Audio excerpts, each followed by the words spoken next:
Okay, so welcome my young advocate friends. Many of you have requested me to make videos on drafting. And that demand is obviously because drafting is one of the integral part of the advocate's work. Drafting is the basic foundation of the case of the advocate or case of the party. So a practicing advocate cannot afford not to know the skill of drafting, not to know the fundamental rules of drafting. So let's begin. While practicing as a lawyer, I also worked as a contributory lecturer in law college. And one of my favorite subjects that I taught in law college was drafting of pleadings and conveyancing. Not only did I teach that subject in the law college, but also actually practiced it. I have practiced that subject, that skill by drafting hundreds and thousands of documents like petitions and affidavits and revisions and appeals and all kinds of documents which are filed generally in court. Okay, now let us start with the question. Drafting, when we talk of drafting, drafting of what? Simply saying that I want to learn drafting is not enough. We have to be very clear as to drafting of what. Now, for a practicing lawyer, there are two areas in which drafting comes or drafting is required. And the two areas are firstly pleadings and the second is conveyancing. So whenever we talk of drafting either of pleadings or drafting of conveyancing.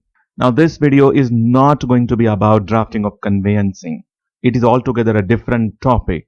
We are going to talk about drafting of pleadings. And before I move ahead, let me just clarify what is conveyancing. Conveyancing means those deeds and documents by which certain property or interest in property is transferred by one person to another, like sale deed, lease deed, gift deed, will, all these documents. These convey the property or the interest in the property from one person to another. And that's why such kinds of documents are called conveyancing.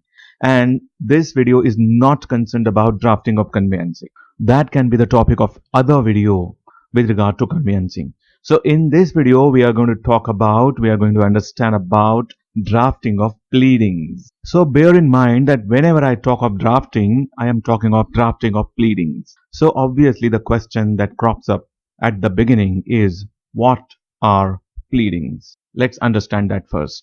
I have experienced that the pleadings, this word pleadings, is very misunderstood amongst people. Many people, while talking about performance of some advocate before some court, they say that that advocate pleaded his case very well.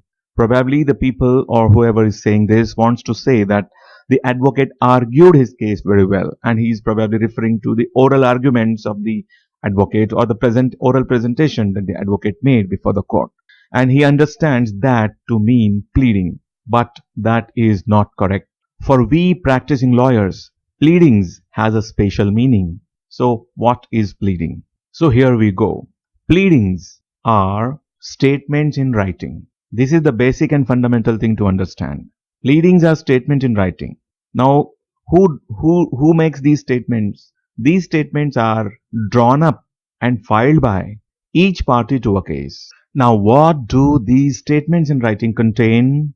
They contain the contention of each of the parties. Those statements contain what the contention of that party will be at the trial, and it also give all such details as the opponent needs to know in order to prepare his case in answer. So let me repeat, and please take notes. Pleadings are statements in writing drawn up and filed by each party to a case, stating what his contentions will be at the trial and giving all such details as his opponent needs to know in order to prepare his case in answer.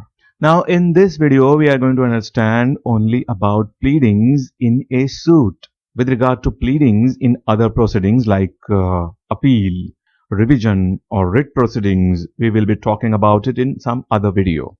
But the fundamentals of pleadings that are required for other proceedings are more or less similar to the pleadings at the trial. What are the differences between the pleadings at the trial and the pleadings in other proceedings that I'll be highlighting whenever I'll be making videos with regard to pleadings in other proceedings. So today the thing that you must understand, the basic things you should understand are about the pleadings that are required to be filed in a trial. So when we talk about pleadings in a suit, what are the kinds of pleadings that are there in the suit? Generally, there are two types of pleadings. First is plaint and the other is written statement. So as a rule, there are only two pleadings in a suit. First is the plaint. Now what is a plaint? Plaint is a statement of claim in which the plaintiff sets out his cause of action with all the necessary particulars. So that is a plaint. Very simple to understand. It is a statement of claim. The plaint is a statement of claim in which the plaintiff sets out his cause of action with all necessary particulars. And what is a written statement? So written statement is nothing but an answer given by the opponent, the defendant, in defense of the plaintiff. So a written statement is a defense of the defendant in which the defendant deals with every material fact alleged by the plaintiff in the plaint and also states any new facts which tell in his favor, which are in his favor. And the defendant may also add such legal objections as he wishes to raise to the claim of the plaintiff. Okay, got it? That's the meaning of the plaint and the written statement. So as a general rule, there are only these two types of pleadings. Now let me tell you something about replication. What is that replication? You see, as I told you, that as a general rule, there are only two types of pleadings, plaint and written statement. Order 8 Rule 9 of CPC clearly provides that no pleading subsequent to the written statement of the defendant, other than by way of a defense to a set-off or counter-claim, can be presented, except of course by leave of the court and on such terms as the court thinks fit. So this is the provision. It clearly says that there is a bar of filing any further pleading beyond defense. Of course, there is an exception. The exception is that if the plaintiff wants to file an answer to the counterclaim or the claim of set-off raised by the defendant, the plaintiff can file such an answer. And that answer can be, of course, filed with the leave of the court. Leave of the court means permission of the court. So in this fashion, there can be some pleading even beyond the defense of the defendant, that is beyond the written statement. But there is one more important provision which you must understand, because I am telling you something about replication. Now mind well, I told you that the court may at any time require a written statement or additional written statement from any of the parties. That means even beyond the original written statement that is filed by the defendant. So this power the court has to call upon the parties to either file a written statement or an additional written statement.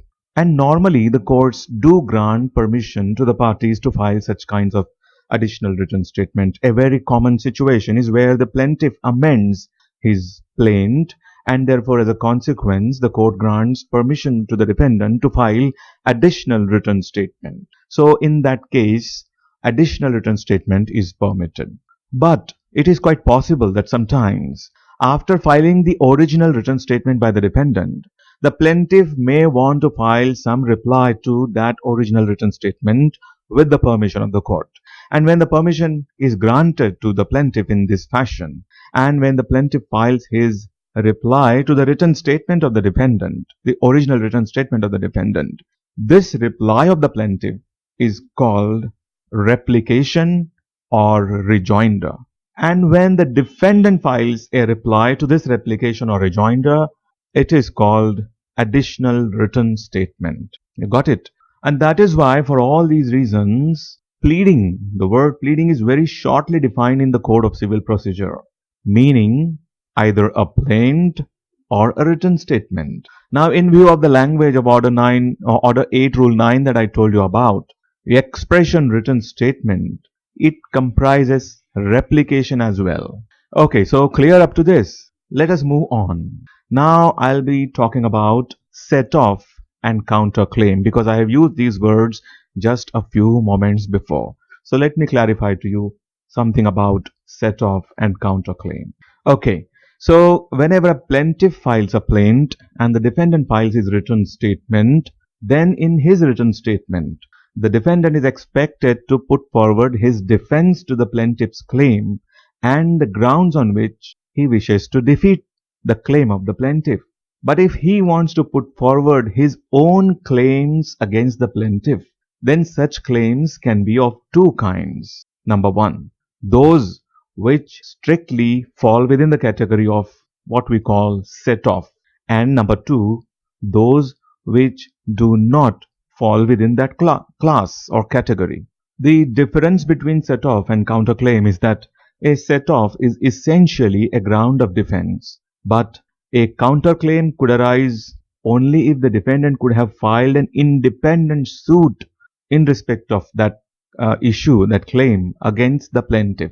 So instead of filing a separate and independent suit, the defendant raises counterclaim against the plaintiff in the same suit in his written statement. So these are actually the weapons of offense which enable a defendant to enforce a claim against the plaintiff as effectively as an independent action. So that is all about set off and counterclaim for the time being. So having understood that much about the pleadings, the claim, the written statement, the replication, rejoinder, etc., let us now understand what are the objects of pleadings. See, simple. The whole object of pleading is observance of principles of natural justice. It is to give fair notice to each party of what the opponent's case is, and then to ascertain with precision the points on which the parties agree and those points on which they differ, and then bring the parties to a definite issue. So, in other words, the whole objective of pleading is firstly observance of principles of natural justice, as I told you, and secondly, to bring great clarity about what are the points of difference, what are the points on which there is a dispute between both the parties in an accurate and exact manner. The purpose of pleading is to eradicate irrelevancy. So, in this way, the parties themselves know what are the matters left in dispute and what facts they have to prove at the trial, and thus the parties are given an opportunity to bring forward such evidence as may be appropriate for proving their either the claim or the defense. This saves the party of their expenses and the trouble of bringing that evidence which may prove unnecessary in view of the admissions of the opposite party. And you see, more importantly, by knowing beforehand what points the opposite party will raise at the trial, the parties are prepared to meet them and they are not taken by surprise. Otherwise, they would have been taken by surprise if there would not have been any rules of pleadings in place. The parties would have been taken by surprise. Oh, this is the case that I want to meet. I never knew that. I didn't prepare for it. So this doesn't happen when there is a great clarity in pleadings because of the rules of pleadings. The rules of pleadings actually compel the parties to lay bare their cases before the opposite party prior to the commencement of actual case or actual trial. So in short, the main object of pleading is to find out and narrow down the controversy between the parties. Now all that leads us to the next and last point of this video, and that is the duty of the advocate, the duty of the drafting lawyer. What is the duty of the drafting lawyer considering these things that we have just understood? It is the duty of every pleader, I would say, pleader, to take extreme care in drafting his pleadings. I know this will be possible only with experience and training. But you see, a thorough understanding of the rules of pleading is essential to start with. And that's why the whole purpose of this video. It may be that the courts, for the sake of doing justice between the parties, apply liberal rules of construction to the pleadings, and It may be that it is the duty of the courts to clear up ambiguous and obscure pleadings and to find out the real points at issue by exercising their various powers in this behalf. But still, this does not absolve the lawyers from their initial responsibility of drafting clear and correct pleadings. You see, a bad and careless pleading is apt to spoil the case of a party beyond redemption, beyond repair. And even if the judge is inclined to stretch every point in favor of the party to rectify the mistake of the lawyer, it may either become impossible at a later stage or may prove to be very costly and time consuming also. Therefore, my suggestion to you, my dear young friends, is before proceeding to draft a plaint or a written statement, not only make yourself acquainted with all the details, facts of the case, but you should also carefully and thoroughly study the law bearing on the subject. Because you see, it frequently happens that due to want of accurate knowledge of law, the lawyer pleads matters which are wholly unnecessary, and that involves his client in expense and trouble of proving them. Or it may also happen that the lawyer omits matters which are essential for pleading, for making a claim or a defense. And this very often makes the client lose the case without any fault of the client. So with that much for today. And in the next video, we will be understanding four fundamental rules of pleading.